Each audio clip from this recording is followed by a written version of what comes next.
10 things Vince McMahon would hate about the new WWE. Be sure to subscribe and hit that notification bell for daily wrestling videos and follow us on Facebook for exclusive lists. Number 10. Ring sponsors. Now in modern day WWE, the ring mats are filled with sponsors. At WrestleMania 41, there were more logos than clear canvas in the ring, and this has led to fans believing that WWE have gone way too far with advertisements. The ring canvas was previously sacred in WWE, and it was Vince McMahon who strongly believed that sponsors being plastered on the ring canvas was a terrible idea. According to Kevin Nash on the Click This podcast, McMahon once turned down a lucrative sponsorship deal with Budweiser for pay-per-view events. McMahon was evidently protective of how the ring mat looked, and Michael Cole even stated that McMahon would have never allowed the WWE mat to look how it does currently. According to Cole, McMahon truly believed that the mat was sacred, and no amount of money could influence him to change his mind.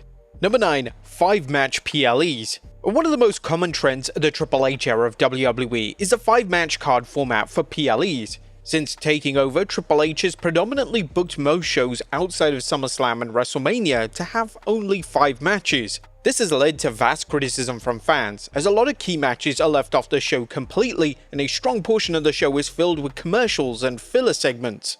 This is no doubt a TKO call, and it will be the TKO executives who are putting together brand deals for PLEs, and when the show is planned out, the brand deals will naturally take priority. Vince McMahon loved to vary his PLE match cards, with sometimes some B-level events pushing 8 matches. Of course, certain events such as WrestleMania could go on for way too long, but McMahon was never guilty of leaving huge matches off PLE match cards, and he's always known to stack them to make sure they seem worthwhile. Number 8. Post-PLE press conferences. Whilst Vince McMahon experimented with post-event press conferences from time to time, they were always formatted in a certain way. They were always used to further storylines on the show and existed to get characters over. Unfortunately, this isn't the case in the TKO era. WWE holds a press conference for every major event, and they're often a confusing mess. Certain wrestlers appear completely in character, whilst other wrestlers completely break kayfabe. It's a complete amalgamation of kayfabe and reality, and it doesn't work in this kind of setting. If you want to present a sports-type press conference, then commit to the idea and make sure that everyone is on the same page. If McMahon saw wrestlers breaking kayfabe minutes after a key angle, he would lose his mind, and this is one of the things that fans continue to call out WWE for. One of the central parts of these press conferences is an appearance from Triple H. Without fail, every single time Triple H tells the media and fans how much money the event made, and how they broke the record books by delivering a lucrative gate. Fans simply don't want to hear this. They don't want to hear how much money the company is making, especially in an era where ticket prices are through the roof. It's a bizarre trend that McMahon instantly would put a stop to. Number 7. Commentary. Vince McMahon loved to micromanage his commentary teams into an oblivion. Numerous commentators quit WWE over McMahon's managerial style, and he was prone to scream at them into their headset and give them direct verbal instructions that they needed to follow 100%. Triple H and TKO have erased this entirely. The WWE commentary teams are given freedom to call the show, and this has completely transformed the way commentary is delivered. Michael Cole has a new lease of life, and he's even spoken about how happy he is working with Triple H. Cole isn't just happy in his role, he's having the time of his life. For years, Cole was shackled by McMahon, but the chains are truly off in this new era. McMahon would loathe this style of commentary, and McMahon would probably have a nervous breakdown if he could see Cole standing up and yeeting every Monday night. Number 6. Less live events. TKO took one look at the WWE business model and decided that live events should be vastly reduced. TKO believed that running talent into the ground and making them wrestle multiple times a week had little benefit to anyone, and it wasn't bringing in the financial rewards people would expect. In 2025, live events are virtually a thing of the past. WWE runs just a handful of live events per calendar year, and they tend to focus on big money international tours. Whilst this is great for the talent, the ticket prices for these events, particularly the international shows, are just insanely high. With that being said, most of these shows are selling out, so TKO's business model is clearly working. Vince McMahon was a strong believer in his established live event model. He would insist that live events occur every single weekend, and this led to talent being burnt out and injuries becoming more common. Let's face it, McMahon was a workaholic, and he lived and breathed WWE, and he definitely wanted this mindset for his talent. You would hope that McMahon would take a look at the way WWE has been operating, especially in terms of live events, and realize that this is the way forward. However, if McMahon was still running WWE without TKO's involvement, then it's likely that archaic live event schedules would remain in place. Number 5. Production changes. Vince McMahon was very much stuck in his ways when it came to the WWE's production style. The WWE presentation always looked the same. They would use the same camera angles and everything would be formulaic in nature. This was mainly down to McMahon and Kevin Dunn, as these two names didn't believe that any change was needed, despite fans crying out for WWE to evolve the way the shows looked. It was common under Vince McMahon for one single angle or moment to have a dozen camera cuts, whereas the new era, continuous long shots are common, and WWE aren't afraid to try something new and unique. This was one of the main focuses of Triple H, and he's realized that the show needed to evolve, and with Raw being on Netflix, the old way of presenting the flagship show would have looked dated and obsolete. McMahon loved grand and scale when it came to certain elements of the WWE presentation. Whilst he was definitely moving away from things such as eccentric stages during his final few years in charge, he always knew the importance of making a show stand out in terms of staging and graphics.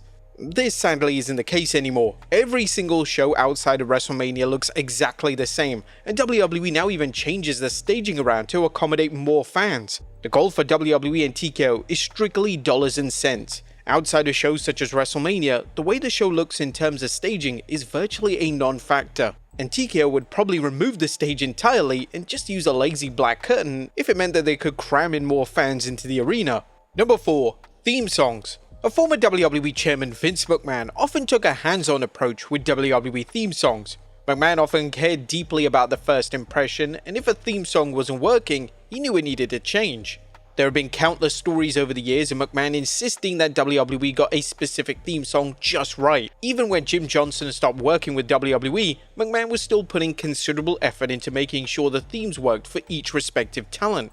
Unfortunately, the current theme songs on WWE programming have resulted in scathing feedback from fans. Virtually all theme songs produced by Def Rebels sound exactly the same, and outside of licensed songs or songs produced for the main eventers, none of the songs manage to stand out.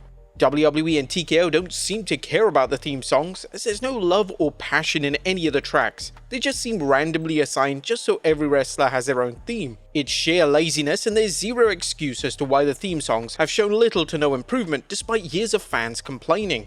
Number 3. Banned words. Vince McMahon was prone to making his talent stick to set rules and regulations. This was definitely the case when it came to certain words. McMahon wouldn't allow his wrestlers or commentators to say certain words, and if they did utter these infamous words, then McMahon would often be enraged. These banned words range from wrestling to belt, and most of the words stem from McMahon's bizarre ideology that distancing WWE from being a wrestling company was going to be appealing to more fans. When Triple H took over creative, these banned words would be removed entirely. Wrestling is mentioned multiple times in a single show, and the talent are no longer walking on eggshells when it comes to the words that come out of their mouths. Number 2. Breaking Kayfabe. There's no doubt that even in the old era of WWE, Vince McMahon liked to break kayfabe from time to time. In fact, he basically ushered in the Attitude Era back in 1997 by a kayfabe-shattering promo that rocked the pro wrestling industry. However, in 2025, breaking kayfabe has never been more common in WWE, and it occurs virtually every week. WWE are obsessed with reminding fans that the show is a scripted presentation, and what they're seeing is totally fictional. This was seen on the Raw and the Netflix premiere, as the opening video package saw Triple H talk about work shoots and even babyfaces and heels. Wrestlers such as The Rock break kayfabe minutes after the show, and it's a weird business direction that has left fans puzzled. This obsession with reminding fans that the product is scripted has zero benefit. It's not increasing revenue in any way, it's not introducing new fans to the product. All it's doing is causing controversy and making established fans realize that maybe WWE and TKO are ashamed that they present a scripted product. And number 1. The higher power. Triple H runs WWE creative, but he still takes executive orders from names in TKO. The idea of Vince McMahon running WWE whilst taking orders from names in TKO is crazy to even think about. Especially in the final few years of McMahon in charge, a lot of his ideas were outlandish in nature, and the way he ran the product led to fans leaving the product behind and the talent being disgruntled and unhappy. TKO simply wouldn't have allowed McMahon to operate in this way, and McMahon would have had a meltdown if TKO was trying to control how he was operating in any way, shape or form. Earlier this year, The Rock revealed that Ari Emanuel, who acts as the director of TKO, phoned him and asked him to help boost ticket sales for Elimination Chamber. If McMahon found out that a director had gone directly to a board member, and a former WWE star at that, to ask for assistance in this capacity, he would have been livid. Ultimately, it would have taken a matter of months for the relationship between McMahon and TKO to fall apart. McMahon would have likely put on a brave face, but he would have been either forced out of his role or he would have had to walk away. Knowing what we know about McMahon, the latter seems extremely unlikely, and we still may have ended up with Triple H running WWE Creative just a little later than originally intended. But there you have it, folks, 10 things Vince McMahon would hate about the new WWE. Be sure to leave your comments down below, and I'll see you next time with some more wrestling content.